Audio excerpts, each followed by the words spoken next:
2024 लोकसभा चुनाव में आया नया ट्विस्ट। गांधी परिवार नहीं कर पाएगा मताधिकार का इस्तेमाल।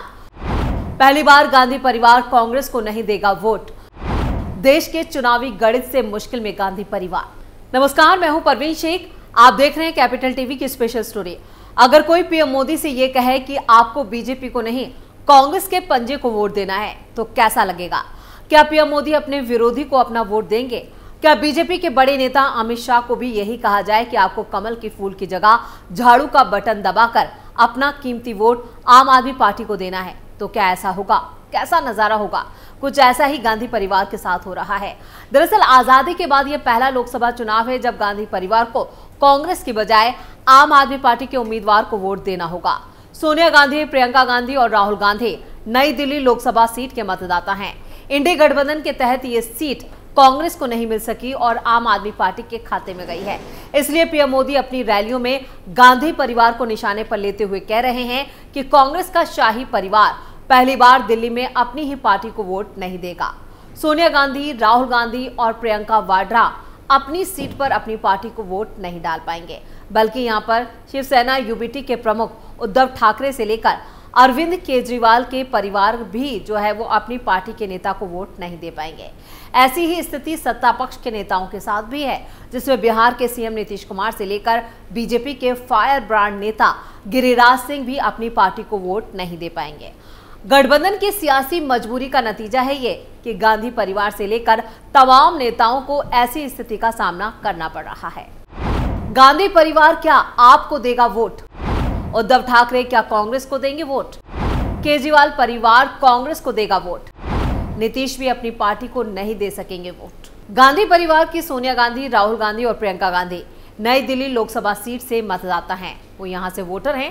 कांग्रेस और आम आदमी पार्टी इस बार मिलकर चुनावी मैदान में उतरी है। इंडी गठबंधन में सीट शेयरिंग के तहत नई दिल्ली सीट जो है वो कांग्रेस की बजाय आम आदमी पार्टी के हिस्से में गई है।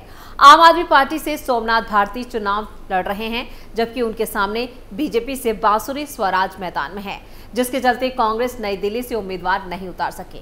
ऐसे में गांधी परिवार को कांग्रेस के बदले दूसरी पार्टी को वोट देना होगा। इस तरह आजादी के बाद पहली बार यह हालात बने हैं जब गांधी परिवार को कांग्रेस की बजाय किसी दूसरी पार्टी को वोट देना पड़ रहा हो। 7 बार जीतने के बावजूद कांग्रेस को छोड़नी पड़ी नई दिल्ली सीट। पार्टी को क्यों लेना पड़ा ऐसा फैसला? कांग्रेस नेतृत्व के फैसले से पार्टी में बगावत। पीएम नरेंद्र मोदी कई बार कह चुके हैं कि कांग्रेस लोगों का भरोसा खो चुकी है, उन्हें उम्मीदवार नहीं मिल रहे हैं। यही वजह है कि कांग्रेस का शाही परिवार पहली बार दिल्ली में अपनी ही पार्टी को वोट नहीं दे पाएगा। दरअसल सोनिया गांधी, राहुल गांधी और प्रियंका वाड्रा जैसे बड़े कांग्रेसी नेता नई दिल्ली की जिस लोकसभा सीट के मतदाता हैं, वहां कांग्रेस का कोई उम्मीदवार ही नहीं है।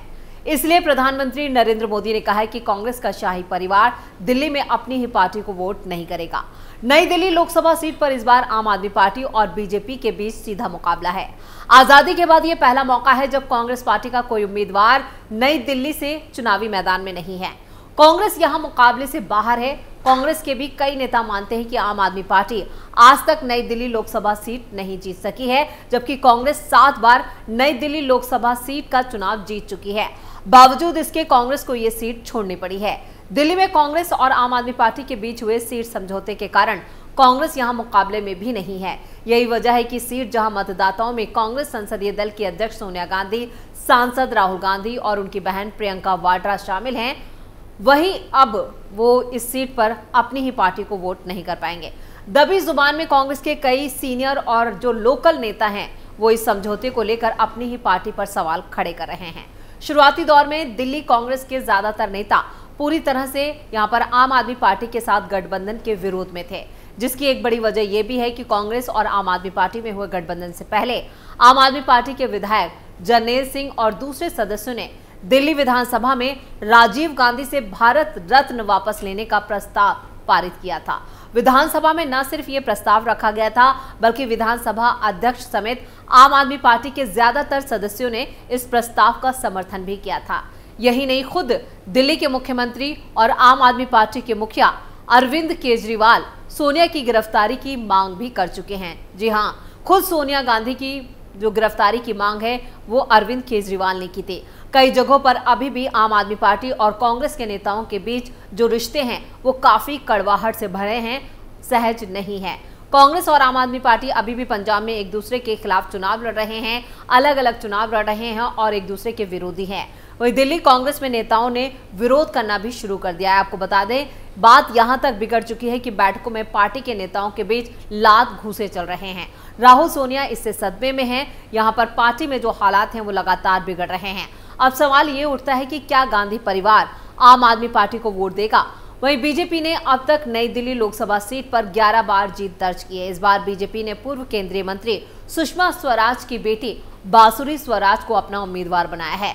आम आदमी पार्टी की तरफ से सोमनाथ भारती मैदान में हैं। सोमनाथ भारती आम आदमी पार्टी के विधायक हैं और दिल्ली सरकार में मंत्री भी रह चुके हैं। बीजेपी उम्मीदवार बांसुरी स्वराज ने वारविक विश्वविद्यालय से अंग्रेजी साहित्य में ग्रेजुएशन किया है।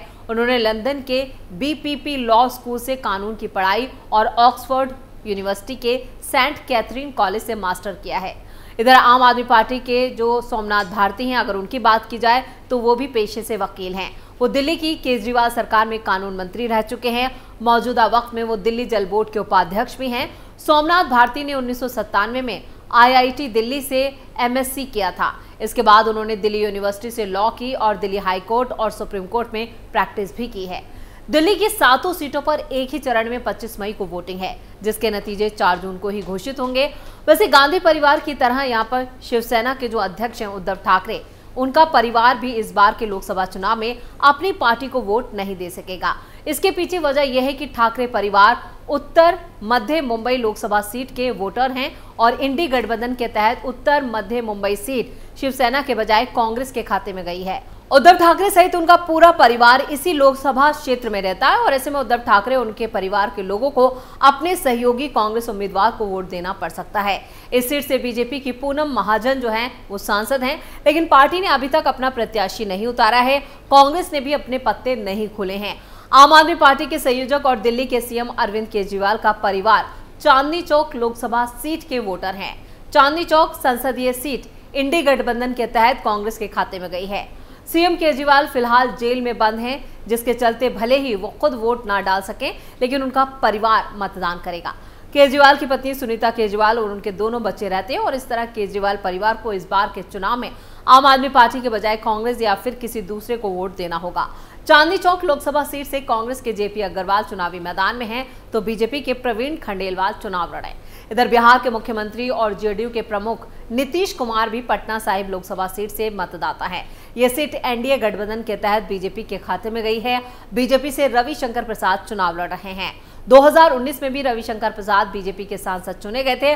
कांग्रेस से मीरा कुमार की बेटी को टिकट यहां पर वो मांग रहे थे, लेकिन JDU इस सीट पर चुनावी मैदान में नहीं है, जिसके चलते CM नीतीश कुमार को JDU की बजाय बीजेपी या फिर कांग्रेस के उम्मीदवार को वोट देना होगा। नीतीश कुमार का वोट बिहार के राजभवन के बूथ पर है, जबकि इससे पहले पटना जिले के बख्तियारपुर में था। नीतीश ने 2020 के विधानसभा चुनाव में बख्तियार बूथ से अपना नाम कटवाकर मुख्यमंत्री आवास में बनवा लिया था और बीजेपी के फायर ब्रांड नेता और मोदी सरकार में केंद्रीय मंत्री गिरिराज सिंह बेगूसराय लोकसभा सीट से चुनावी मैदान में दूसरी बार उतरे हैं। 2019 में भी इसी सीट से सांसद चुने गए थे।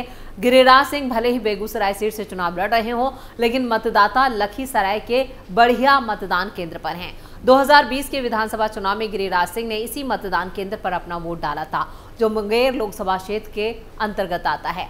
मुंगेर लोकसभा सीट NDA के तहत बीजेपी के बजाय JDU के खाते में गई है। JDU से मुंगेर सीट पर लल्लन सिंह चुनाव लड़ रहे हैं और 2019 में भी लल्लन सिंह यहां से सांसद चुने गए थे। RJD से अनीता महतो मैदान में है। ऐसे में गिरिराज सिंह अगर मुंगेर सीट से मतदान करते हैं तो फिर उन्हें JDU या RJD में से किसी एक को वोट देना पड़ेगा। तो लोकसभा चुनाव 2024 में पहले चरण का मतदान 19 अप्रैल को पूरा हो चुका है, जिसके बाद अब चुनाव आयोग 18वीं लोकसभा के लिए 26 अप्रैल 2024 को दूसरे चरण की 89 लोकसभा सीटों पर 13 राज्यों में मतदान कराएगा। देश भर में 26 अप्रैल को असम, बिहार, छत्तीसगढ़, कर्नाटक, केरल, मध्य प्रदेश, महाराष्ट्र, मणिपुर, राजस्थान, त्रिपुरा, उत्तर प्रदेश, पश्चिम बंगाल और जम्मू कश्मीर सहित 13 राज्य होंगे जहां दूसरे चरण में वोटिंग होनी है। दूसरे चरण के चुनाव प्रचार के लिए सभी राजनीतिक दल जमकर पसीना बहा रहे हैं और ऐसे में अब यहां पर जब 26 अप्रैल को मतदान होगा तो इन सभी दिग्गजों की किस्मत EVM में कैद हो जाएगी, जिसके नतीजे 4 जून को घोषित होंगे।